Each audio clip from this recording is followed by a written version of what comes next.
MCA elections. Let me take you through the process of why I believe after 2010 constitution you cannot rig the Kenyan election. The Kenyan election is pegged at a polling center.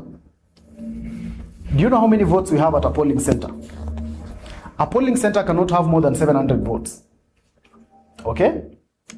So for you to be able to start the rigging process of an election in Kenya, you must start at that level, at the 700 votes. So you can imagine how many 700s you need for you to be able to get to a gap of 5 million votes, or for you to get 5 million votes. And remember, these 700 votes that are at the polling center, before you do anything about them, people must vote first, because there must first of all be turnout.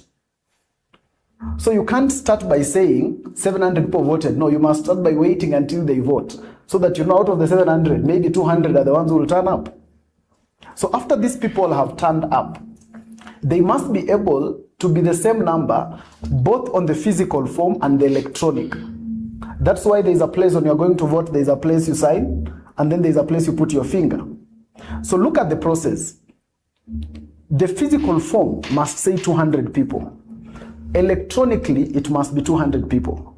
So look at how technical that is to rig. Because that means if you're going to inflate by 100 votes, you need the votes both in the box, on the physical form, and on the electronic media.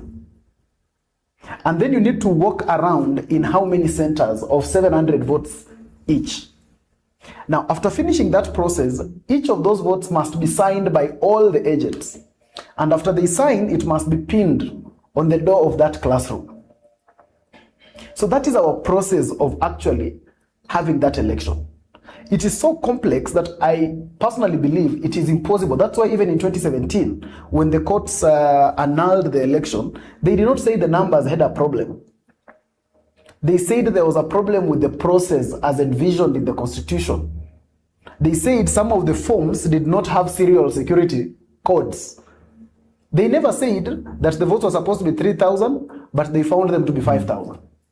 So they pegged the thing on the process, not necessarily the numbers themselves. So for me, the question of the possibility of rigging a Kenyan election is neither here nor there. Plus, when a government is about to rig an election, you can study the body language. Okay? When you look at our neighboring countries that have some of these histories, you can be able to tell. The president starts the campaigns about 2 weeks to the election. That's when they start the campaign.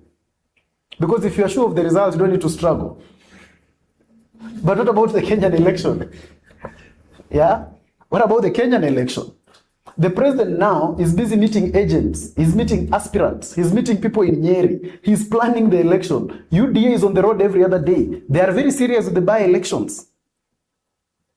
If it was simple for them to rig, why would they spend too much time and spend a lot of money, spend a lot of resources doing what they are doing today? So for me, it is not a question. I think the question of rigging the Kenyan election is neither here nor there. And the best show in our Kenyan system that showed us that it's impossible to rig the Kenyan election was 2022. Because there was a government and Kenya's biggest political animal called Raila Odinga on one side. I doubt whether we'll get to that point again in this country. I doubt whether very soon we are going to have someone with the gravitas of Raila Odinga in this country. A man who controlled huge numbers. Now him and government were on the same side. But still, it was impossible for them to actually win. Yet, it would have been very convenient to even rig that election. Actually, the easiest election to rig was supposed to be 2022. Why? Because Raila Odinga has national acceptance. You see, you also rig for someone that is riggable. you can't just rig for anybody. And that was the height. Raila had all this credibility, but it was impossible to rig. One thing that we fail to understand, and most of the time where we fall short of the glory, is thinking that political euphoria can translate into votes. And that's why we keep thinking that elections are rigged. Because we move around, and in our cocoons, all of us are supporting someone.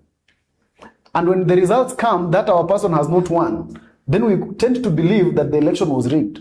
without looking in, most of the time when you look into your cocoon that was supporting that person you're supporting, 98% of you didn't vote. Election is not about the euphoria of the country. It's about the number of votes that were cast inside that ballot box. And it works like this. If we are 10 people who are going to vote, and between me and Odhiambo, we are the candidates, and the voters are 10, and Odhiambo has 6 of those voters, and I have 4. And on election day, my 4 voters turn up, and Odhiambo 6, only 3 turn up to vote. Who wins the election? But who has the euphoria? Thank you very much.